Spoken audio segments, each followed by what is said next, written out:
last week for spring break, we decided to rent an RV as a family. And, you have 8 kids. I grew up in a family with 8 kids. We only have 2. So I didn't think it'd be that big of a deal to just go drive across the country in a big RV. And we went 3,000 miles in that sucker and just hit all the church history sites from Oh, that's here awesome. all the way to Nauvoo and back again. I've never done that before. That sounds incredible. I would not advise doing it in an RV that you are personally driving, for one thing. That it's killer on your whole body. It's like running a marathon in a lot of ways. Wow. I did not expect that. But then the week before, I was recording a podcast with somebody, and for whatever reason, I was just having the worst day I'd had in years, just mentally and emotionally. Yeah. And this guy just happened to be an executive coach that I was interviewing. I have a lot of different kinds of people on my podcasts: entrepreneurs, founders, coaches, athletes, Yeah. just people who are good at creating visions and then executing on them. And I just realized I need a coach. I need an executive coach. And so I don't know a whole lot of them, so I've been interviewing coaches, and that's not something I've ever done. I never thought I'd need a coach for myself. I This is called the Vision with Execution Show, and I came up with that name because I read a quote by Thomas Edison, and he said, "Vision without execution is hallucination." Hmm. So I just thought to myself, vision with execution is reality. Yeah, totally. Makes sense. Very basic, simple stuff. I'm sure I did not come up with this concept by any means, but I like to interview people who are good at creating visions and have good imaginations, and then they go and execute it into reality, because I know a lot of people who are really good at imagining stuff, but they're terrible at executing on it. And then vice versa. I know a lot of people who couldn't create a unique thought to save their life, but they can execute things very well because they've got systems and processes that they follow. And so the combination of being able to create a vision and then execute it into reality, I think, is very unique. And everybody's got their own way of doing that. And that's why I wanted to have you on, because I know you've had a lot of experience in a lot of different things. And I know you're working on some things right now where you've got to have vision and you've got to execute on that vision to turn it into reality, because you're in charge of it. The buck stops with you, as they say. Yep. So real quick, I want to introduce you. Actually, I think I'd like you to introduce yourself in the way that you want to be known. So let's hear from you, Bubba Page. Introduction. You got it. Well, first and foremost, I'm a dad to 8. I've got kids 5 to 15, 4 boys, 4 girls. I am able to, I just love being a dad. It's so good. Fatherhood is amazing. I've got what I believe a great relationship with my maker. So I have faith in God and in Jesus Christ. I'm not ashamed to say that. He's my rock. I'm an entrepreneur. I've built multiple companies, luckily been able to sell, but also have had a failure too, more than one. And so it's, learning from the successes and the failures as an entrepreneur has been an incredible journey as part of my life. And then I have loved becoming more of an investor over the last about 9 years, 9, 10, I guess. And investing in companies has been something that I've loved doing, because I get to not only participate with that company, but I can try and help them the best way I can, do my best to pick ones that I think are going to be winners, and be a good steward, hopefully a steward over the financial blessings that I've been giving, and spread it out to others, hopefully help them succeed. I feel like my mission that I've been given here on this earth is to bring people to Jesus. And some of the ways that I do that is through entrepreneurship and investing. And so if I have this mission of bringing people to Christ, and I can utilize my skills and talents that God's given me, I think there's from entrepreneurship and investing standpoint, there's something that a lot of people will call self-reliance, and I want to help more people reach a place of self-reliance, so that they can have an abundant mindset and be able to. When you have an abundant mindset, you're here to help, and you're going to be courteous and kind. You're going to be friendly to your neighbors. You're going to do what God asks us to do, which is to love your neighbors and love Him, love others as you love yourself. So those kind of aspects are where I'm at, and I hope I can share um, through my story of my own life and experiences of ups and downs, of the trials and the challenges that I faced in my life, and how I've leaned on God to be my rock. That's the only way that I could make it through some of those rough challenges. But that's me in my little bio. You could say that's Yeah, I'm that's gonna part of keep my life. all of that in. There's zero editing gonna go on with that. So I love it. I love how you mentioned God and Jesus Christ all within that very first intro. That I try and bring up God and Jesus Christ in every episode I do, because I also personally feel like my mission in life is to glorify them through service, and that's the vehicle through which I try and bring the God and Jesus Christ to more people, is serving them. And service is something that means a different thing to everybody. Everybody has their own definition of what service is. And I was lucky enough to just be a good friend to one of my neighbors. And last year I was able to baptize him into the church.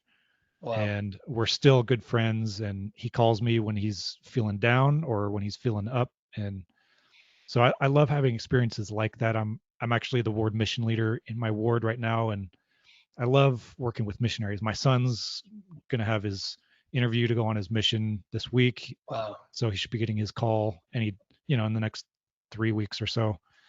And it's just really reminding me about the time I got to spend on my mission in California. I was in Sacramento, and Arnold Schwarzenegger was the governor, and he was at the time a huge hero of mine because I wanted to be a bodybuilder when I grew up. And my companion and I were in the Capitol building in Sacramento when Arnold was getting sworn in as governor, and it was Wow. a complete accident. We had no business being there. It was just a P day, and we just happened to be touring the Capitol building that day, and boom, there was Arnold Schwarzenegger in the flesh. And that was one of the Wow. most memorable experiences I had on my mission outside of, the spiritual experiences I had. But uh, people that motivate me and inspire me have always kind of been those people that came out of nowhere. Because that was Arnold Schwarzenegger. I don't know if you've ever watched any documentaries about him or any of the No, movies that he's done. I mean, I'm sure we've all watched Terminator and some of those, more popular I shows. haven't. I haven't even watched that one. Are you American? I Oh my know. gosh. Missed it. Well, watch the non-rated R version because it Oh, exists. there you But I've respected him ever since he was in his early 20s, winning the world championships of bodybuilding. He won 10 years in a row, starting in his early 20s, and then he was done after that. And he's like a Michael Jordan almost in a go. lot Yeah, of ways. legend. And I've watched documentaries about Michael Jordan and just the people who are at the top of their game and whatever it is. They all have some of these same habits and traits. And one of those traits is having the ability to create extremely realistic visions or imaginations of their in their brain about what they want to accomplish. So Arnold, there was this one bodybuilder back in the early 60s that Arnold wanted to be like this guy. So he taped a picture of the guy on his wall and then cut out the guy's face, and Arnold put his own face on the guy's body. And he would imagine himself looking like that. He just had it on his wall. He would just visualize it until it became so real to him that he eventually became more advanced than that guy. And at the time, that was the top world champion bodybuilder of the world. And I think he played Tarzan in a couple of 1960s movies or something. But Arnold eventually overtook the guy in all ways that they measure physique and whatnot. And Jordan was very similar, but his tactic for creating visions was actually he would talk out loud during a game. And I don't know if you knew this or not, but people would call it trash talking. Hmm. But all Jordan was doing was talking and saying out loud what he was about to go do. And he would just say, I'm going to shoot a 3-pointer. And he would tell it to the guy who was guarding him. And he would just go drop a 3 or do whatever he needed to do. He would state it out loud. So there's power in our words and in our brains and our imaginations. Yeah, for And sure.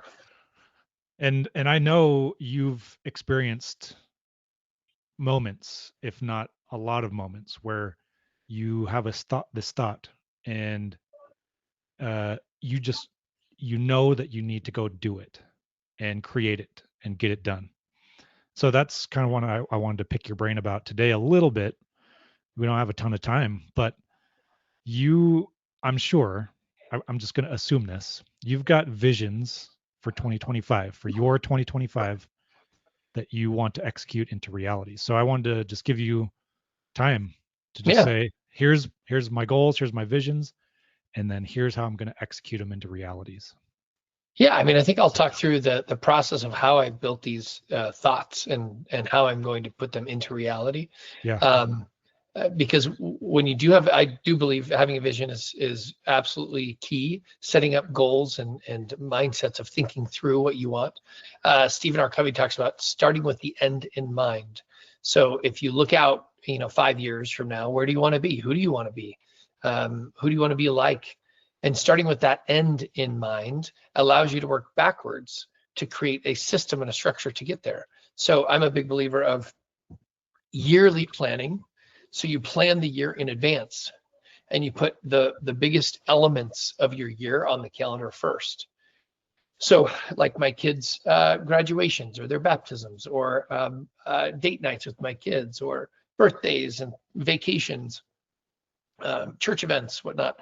I'm going to put those on my calendar as like the most important pieces. And then I can fill it in with, okay, well, I need my health taken care of. So I'm going to exercise. I'm going to do this on a daily basis, or I'm going to, worship in the church or in the temple. And when am I going to do that? And how often am I going to do that? And so I plan out the year as best I can. Obviously, things come up. You have to have some level of flexibility. But when you plan out the year in advance, that gives you a vision of what that looks like.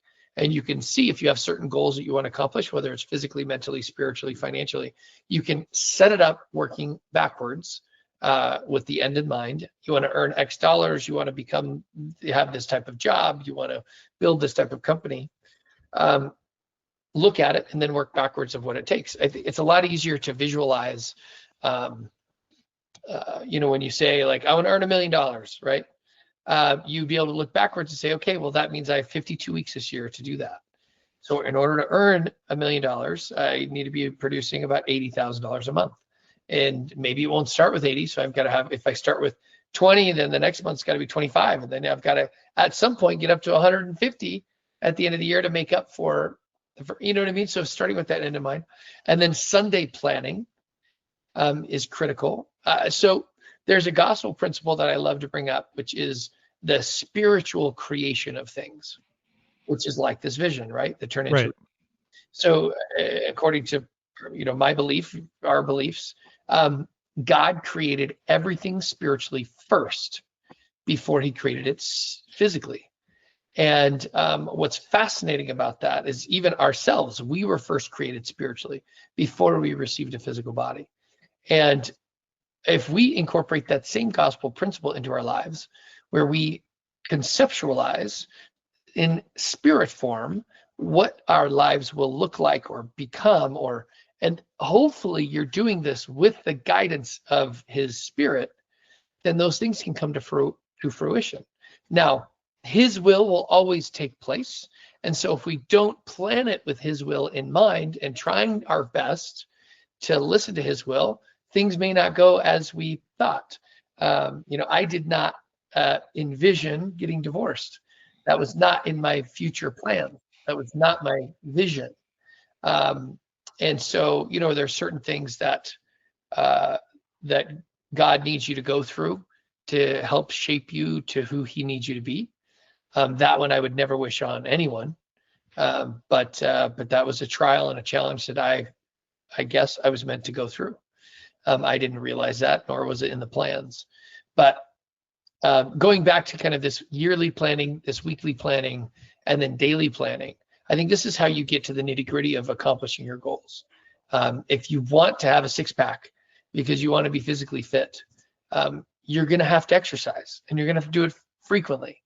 You're probably going to have to change some of your diet and your habits of eating. So you would look at this year and say, okay, there are checkpoints that I need to see how I'm doing.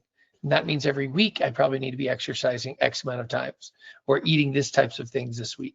And then daily following through with, okay, today is the day I'm going to plan how I get my protein in. I'm going to take my creatine. I'm going to go to CrossFit.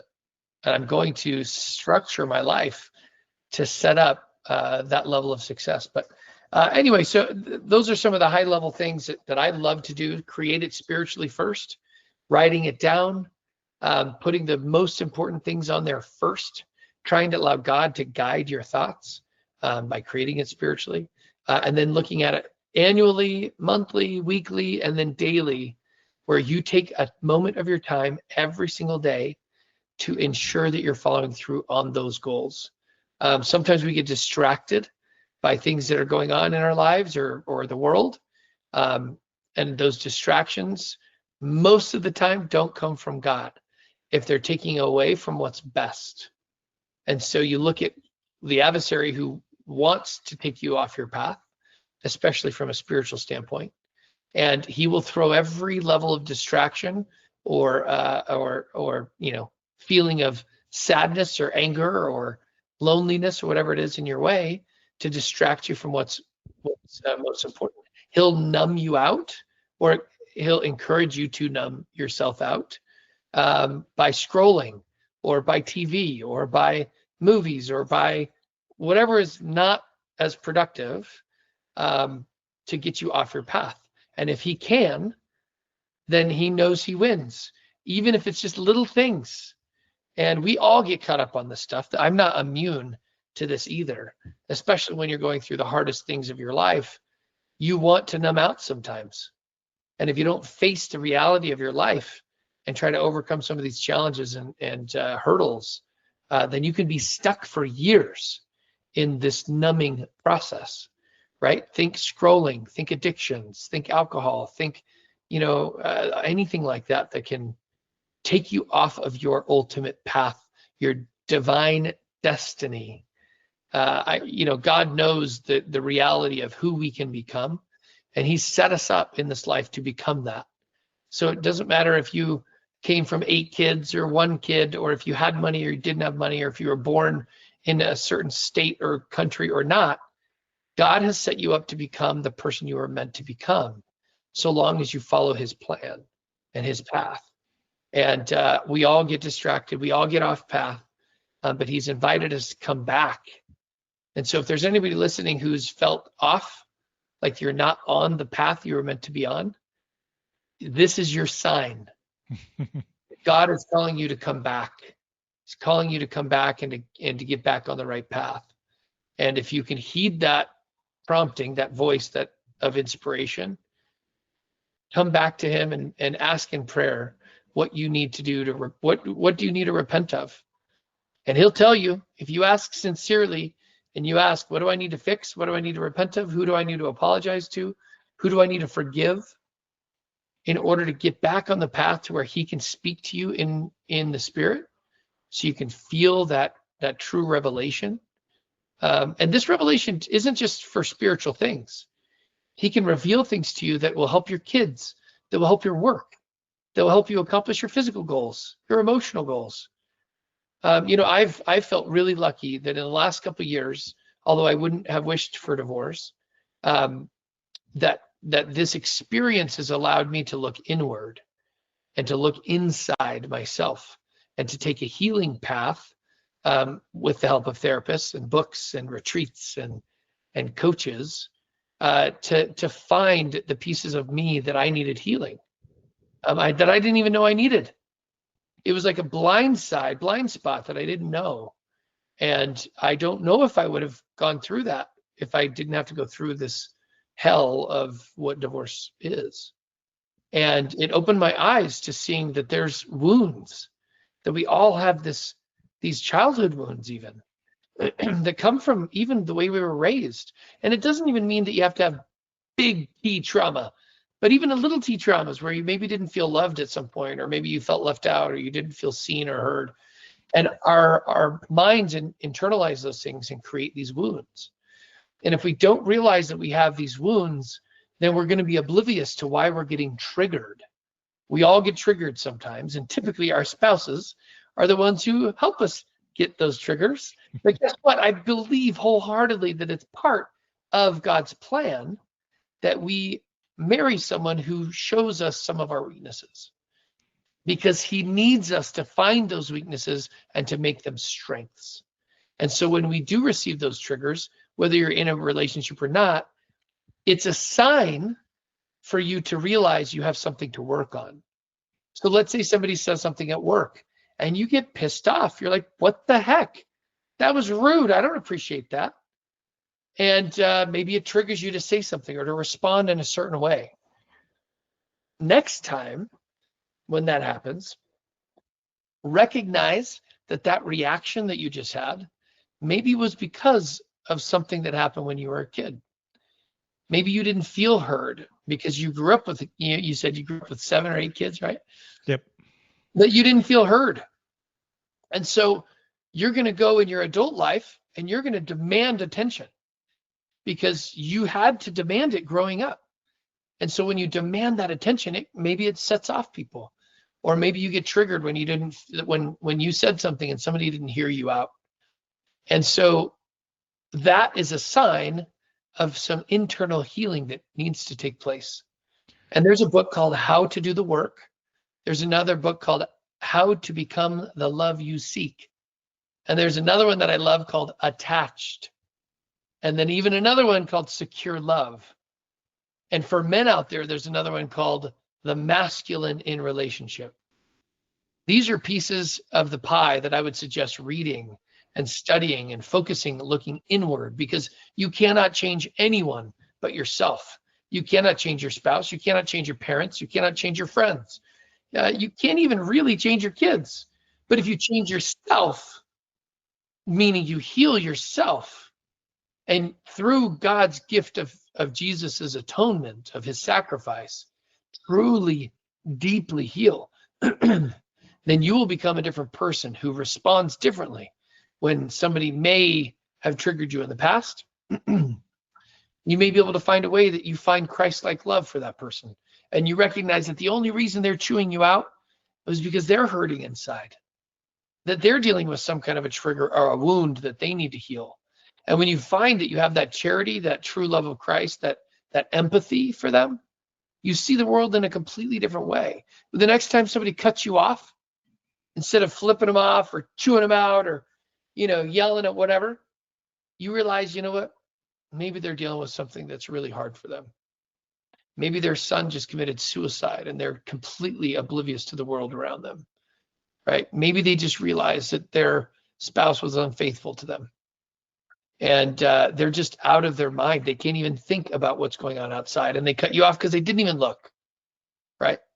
You have no idea what people are going through.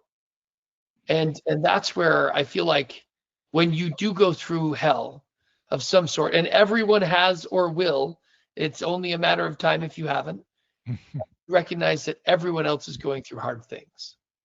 And when you can see the world through the vision, the lens that maybe a little bit more like God sees it, as he looks at us as these poor children, that he's sensitive to our hurts and to our wounds. And he knows that we're struggling. And even when we mess up and make stupid choices, he looks at us with those eyes of just like, oh, you poor kid. You made that choice probably because you're hurting inside. And his arm is outstretched to bring you back into the fold, to bring you back to him. But we have to reach out. His arm is outstretched. It's reaching out to you, but it's up to us to reach back out to him. He can't do that work for us. He's already paid that price. But we have to be willing to utilize that atonement, that sacrifice, in order to use it. And if not, we may have to suffer as he suffered. And so Yeah, I go on a little soapbox here, but that's a little something that I feel like I've been learning. well, the thing that I keep thinking back to of all the things that you just said was we all have these blind spots that are basically our weaknesses, that are the opportunities for us to turn them into strengths. And I know the scripture Ether 27 that you're talking about, and that's one of my favorite scriptures. But I spent a lot of time myself thinking about the blind spots and weaknesses I have, and thinking that I can take care of them on my own. And what you just ended by saying is that God's hand is always outstretched, and the power of the atonement is available, but we have to move toward it ourselves. And one of the things I have learned is that that outstretched hand is actually probably somebody in your life that can help you move closer to God and Jesus Christ. And we were talking about having a coach earlier.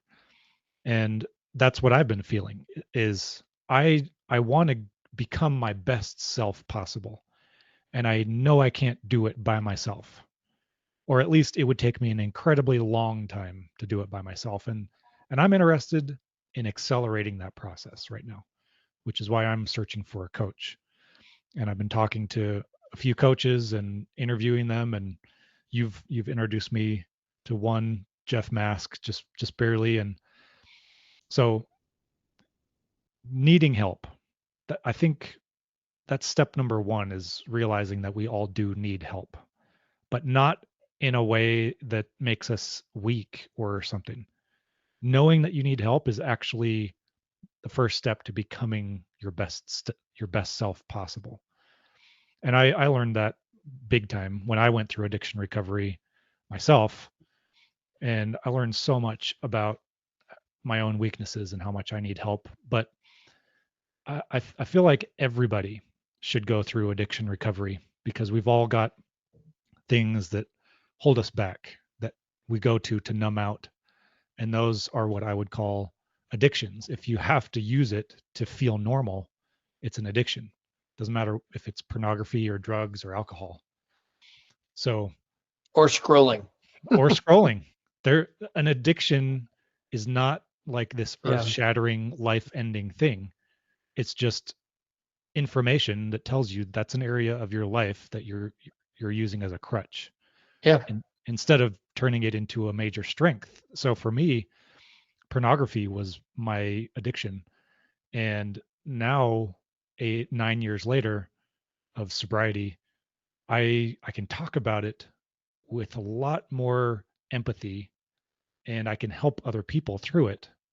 Whereas if I wouldn't have gone through that process, I never would have been able to have those kind of conversations with people. And I Yeah. feel like that's one of my most important callings right now, is to invite people to reach out to me. I mentor people through addiction recovery right now, and I don't charge for it. And it's just, I put it out there as much as I can. Good for you, man. Never would have had that opportunity if I hadn't realized that that was a major blind spot in my life. So I appreciate you being vulnerable, man, because it's helpful, especially for men, to talk about these vulnerabilities and know that we all have weaknesses, we all have wounds, and we're all trying to figure out life. And so if we can help one another grow and realize that, hey, you can do this, like you can overcome whatever that challenge is that you're facing, you can. and incorporate God and Jesus into that process. And there really can be some incredible healing. And I love not just men, when all people look inward and see that there's places that they can do better, and not looking at it from a shameful standpoint, but it's like, I think God gives us guilt to know that we've done something wrong, to be able to fix it. And Satan uses shame to tell us that we are wrong. Not that the thing that we did was wrong, but that we are bad, evil. And it was actually just stated in conference, this exact thing, the difference between guilt and shame. I think guilt really is a godly gift to help us to know we can do better.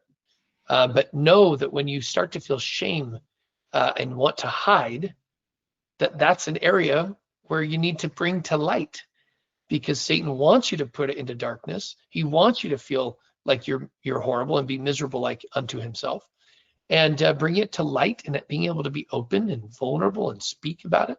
That's a critical component of becoming more Christ-like and into our healing. So I'm proud of you, man. That's awesome. Yeah. And the thing that I've learned the most through just being able to talk to so many people about my own addictions is that there's so much power in bringing those weaknesses to light and talking about them out loud with other people who might be struggling. There's just a tremendous amount of power that comes from doing that in all aspects of life. And I I enjoy now just sharing those things about myself and being vulnerable, because it almost 99% of the time it invites everybody else to be as vulnerable back to me, and you get way deeper connections and way better friendships that way when you can just talk honestly and deeply and be vulnerable. Vulnerability breeds connection. Right. Vulnerability is such a key to connection, and we don't realize it, especially in relationships. Vulnerability is the And key that will breed connection. the interesting thing about that is that addiction is the opposite of connection. So it's this really interesting circular logic that we we get caught up in, and it disconnects us from the world and from ourself and from our family and friends and from God. But when we are able to move back the opposite direction and try and connect and move past those addictions and build our relationships, it does work it in a powerful circle the opposite way as well. And I don't even know if I made any sense right there, but it made sense in my mind. So There you go, man. maybe I'll write a book about that one day. I love it. I love it.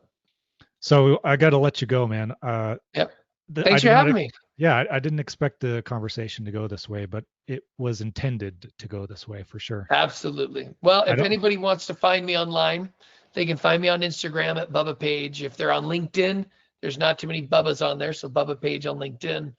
Um, I love connecting with people and trying to share goodness out there. So thanks for having me, man. Appreciate it. So good to catch up.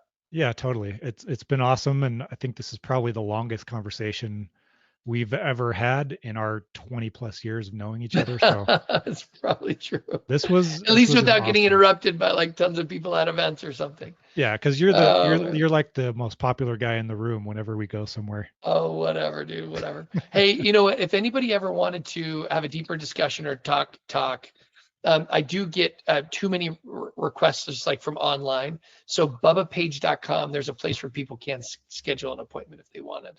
Nice. Bubbapage.com is a website that helps. But Cool, man. Well, this has been awesome. Thank you so much. I know you're in between just like a billion things. So thank you again. And this has been the Vision with Execution show. My name is Adam Torkelson. I just had Bubba Page on. And Bubba, I hope you have an awesome day and awesome week. hey, thank you, man. We'll talk to you soon. Okay. Bye bye.